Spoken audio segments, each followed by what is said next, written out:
નમસ્કાર મિત્રો, આજે સવારે મારા વોટ્સએપમાં એક સુવિચાર આવેલો કે મેકઅપની ઉંમરમાં ધર્મ કરી લેજો, બાકી ચેકઅપની ઉંમરમાં હાથે કંઈ નહીં લાગે.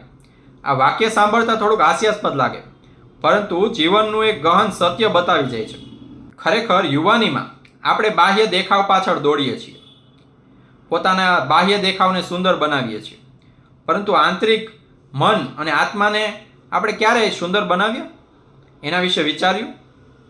ખરેખર તો યુવાની જ એક સાચો સમય છે કે જ્યારે આપણે આપણા સારા કર્મો અને સારા વિચારો થકી ધર્મના બીજ વાવી શકીએ અને પોતાની અંદર ધાર્મિક ભાવના અને પરમેશ્વર પ્રત્યેનો વિશ્વાસ કેળવીએ. પરંતુ થાય છે અહીંયા ઊંધું. જ્યારે માણસની ઉંમર થઈ જાય છે, તેનું શરીર નબળું પડી જાય છે, રોગો આવી જાય છે, ત્યારે તેને ભગવાન યાદ આવે છે. ત્યારે હાથોમાં માળા જપવાનું ચાલુ કરે છે. પરંતુ ખરેખર તે સમય અને શક્તિ બંને ત્યારે આપણા હાથમાંથી નીકળી ગયા હોય છે.